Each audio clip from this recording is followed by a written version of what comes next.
Isn't that invigorating? It's also cold. Also shows your knees. Well, this is Dorothy Wilhelm. Hi. And we are on our way to Swimming Upstream radio show. That means that we have all sorts of exciting programs. And I can't even say what they are, for you and me to share today. And so let me introduce our first guest, who is going to be and continues to be Sandra Solon, we say the Crafty Canadian. And I have to tell you, this is a thing I have to do because I can't help it any other way. I have Parkinson's disease now, and I can't remember most of what I taught. Now, you're going to say I never could remember what I was talking about, so it doesn't matter. But what will happen is I will not be able to say the word. Therefore, any one of you who knows the word I'm trying for, hop right in. Well, on this side of it, I never know if I'm being rude, or should I just let you keep searching for the word, or do I just volunteer it? So and it's kind of like I want to give you a chance, but then if I know, then I will just pop in. I pop in with Parkinson's alert, so well, you might not remember if I was rude or not, so there you go. Honey, I remember. Oh. It's really, as you can imagine, it's a tough time. It really is. But on the other hand, we're having fun, and it's just that I can't do a thing about it. It's just as you said, people they're really very polite. And to tell you the truth, I can't remember whether I want them to pop in or not. So I'd say, seeing it's you, take a chance. Okay. Anyway, I want to welcome you back home, and tell me, when did you get back to the States? And what do you know now that you didn't know then? Well, we're back in North America, though I am in Canada. Oh, I'm sorry. Oh, I had to correct that. That yes, one I will. Yes, you did. Sorry. But yeah, we got back the end of July. We had a glorious 2 months away, and I have learned more about how much we have in common as a human species. And how common our needs, wants, and happiness is. And the things that we get joy from are so similar across the world. People think, oh, they're different and this and that. But the basics, hey, we're all here for one reason: to love and be loved, and to have a successful, healthy life. So I just want to do that. And you know what, Dorothy? Living in the moment is the most important thing you can do. And I think particularly traveling, because you can't be distracted, and you have a better experience, I think, when you're like all there. And I understand that you were so good at being all there that you're going to be all there some more. You're going to take another ship. We are, and we figured this out because we've only been married 40 years, and I say that because the people that I've been meeting around the world have much longer relationships, and we're kind of like the newlyweds scene still. But we decided a long time ago that that's where we were going to devote our savings and our money is into travel and world experience. And we've been quite successful going around the world. I've got my map of the world there with all our pins and the legend in it. And so we're going to take an actual vacation this time, because usually we travel, and there's a big difference between travel and vacation. So we are now going to go and relax on the hills of Switzerland. Switzerland is good. Yeah. Tell me, I want three things, three pictures, mental pictures from your travels that you carry with you that you can't get out of your mind? Well, we missed, yeah, the first one was the most fun, I think. So we missed the first class train, and we were supposed to go up the mountain and into the tea plantations, but we missed the first class train. And instead of waiting for 2 hours on the platform, we decided, and we talked to everybody, and we decided, well, we'll go into the second class train. Well, I tell you, Dorothy, that was the most fun. They were going to a wedding, and the whole train was, except for us, my husband and I and two other people, they were all going to the same wedding. And so they were dressed and singing, and then they found out it was my birthday, and they sang me birthday songs in English and in two other languages that I can't even tell you what they were. And we all shared candy, and those little blessings, because instead of stressing out and being all worried about it, we just went with the flow, and those are the best doors to go through. One opportunity opens another one. Can you sing any of the birthday songs? No. Well, only the one I know, Happy Birthday, but yeah. No, but it was a lot of fun, and we still were on track for our schedule, and instead of waiting around in the heat, right, jumped on the next train. Yeah. You did exactly the right thing. Well, we always invite you here to show us how to make something, do something, or eat something. And so what have you got for us today? Well, I've got a couple of ideas that, and one thing that really struck me is the amount of plastic that's everywhere. Plastic water bottles, they're everywhere. And of course, we have recycling here. We're very lucky to have creative things to do with it, where a lot of the other countries, they don't know how to, they're learning, but slowly, how to deal with this, because it's very new to them, as opposed to, for instance, I don't know if you knew, but the Parkinson's, they think, comes from the plastic. It's part of our life. It's a permanent part of our lives. And I think that it's unfortunate that we have such a wonderful product that we just don't know how to handle, and we don't know what to do with it as an end result. So as I've been traveling, I've been finding a lot of crafts, and people are turning water bottles into amazing things that, and I've made a few. Okay, I'm going to show you. Yeah. So these are just for the garden.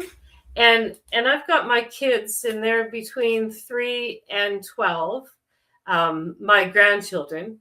And so they're helping me make this. So they're totally organic. They're wonderful, easy to make. And this one is a little tea light that you can see there. But also there's another one that I made that looks a little bit more like a flower. There you go. And also, the first one, it's funny because they filled it up with candy. They took the candle right out and put candy in it. So there's all kinds of uses for these little plastic vases, and they're very easy and fun to make. How do you make them, though? Okay, well, I've got one here. I'll show you. And I don't like that. You know what, Dorothy? I think they look great in the garden. I mean, they're not a part of indoor decoration. But I've taken this one here, and that's the same one that's candle. I like that one. So, this one was the tea light. And like I said, my grandchildren took this little one, and they've helped me. They cut everything. Uh-huh. So, this is what a 5-year-old can create. So, that you can't go downhill from this. And when they're in the garden and lit up, they're quite cute. Right. And now, is it on a hose, or is it like to stick in the Well, this one is just, I've taken, because of course the grandkids are at the right age. They take all my plastic flowers, and I don't have real flowers in my garden. I have perennials, but any annual flowers, they're all fake because we can't water them. I mean, it's just kind of like, I don't know, they only last a few months and we're always traveling. So unless you get someone in to water them, so all my hanging baskets are fake. Well, it They looks look great in the wonderful. winter, you know? So, and the kids destroy them because I let them. And these are all just dollar store. So, you know what my husband does? He's so funny. When they start to fade, because they will, Yeah. the less expensive ones and dollar store ones will, he goes with the spray paint and he spray paints them all back to Oh, color. really? Yeah, he's got an range of spray paint colors, and he'll take the hanging baskets out to the back and spray paint them all so they're all bright again. So then does he put them in the garden or does he hang them up? Ooh, they're the fake hanging baskets. Yeah, permanent hanging baskets. So to spruce them up, yeah, he'll take the spray paint and give them a little dusting of color every couple of seasons and bring them back up. They look But good. yeah, so back to these, they're a really good,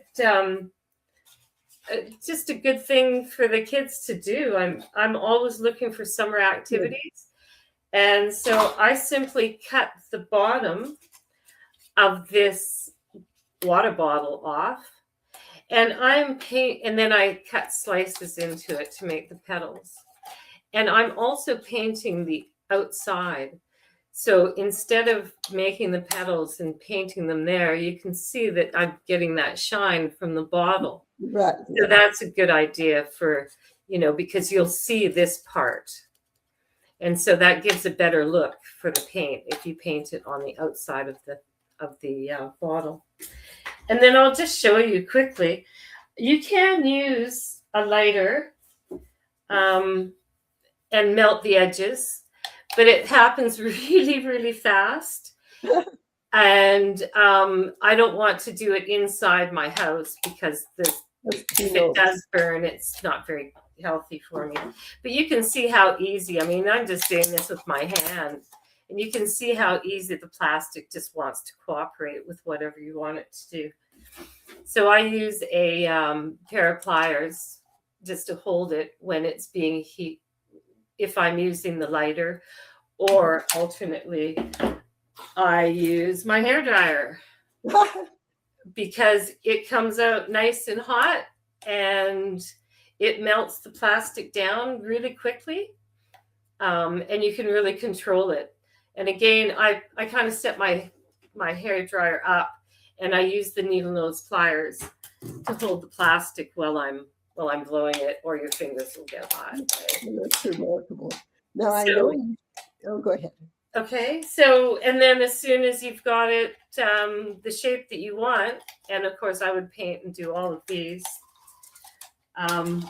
Yeah, you end up with your little vase. That's cute. And now one of them, but when you get a whole bunch together, imagine having like 10 or so of these, or one for every kid, different colors. They do actually look quite striking. I think we've got a few pictures of examples of the plastic flowers to show you as well. And then the other thing that I found that I thought was just the most clever thing ever was a pot bottle sprinkler. So this is just a 2-liter pot bottle with a fitting on it. And we call this a male part and this one a female. So you need 2 females, one that'll go onto the end of your hose, as you can see in the picture, and then one that attaches to the new sprinkler, the 2-liter pot. And I just poked holes in here, but you can make designs as well. This one I just had my husband take and this is Gary is modeling. My husband's modeling his awl and his creation, and he just poked holes all over it. So you can make lines and do patterns, but I didn't want to ask too much, and he was having fun doing it. So If you don't have an awl, you can use a nail. It's very, very easy to puncture them. And you can do it in patterns. So when you put it on your hose and it fills up with water and it comes out, it's kind of cute. You can make it a different, lines or whatever. But this one's just kind of everywhere. It's more like a spider. It certainly is an attention getter. Well, the thing is, Dorothy, it's really good other than a sprinkler, because it will concentrate your water wherever you want to. You can turn it upside down and just put the holes in the bottom.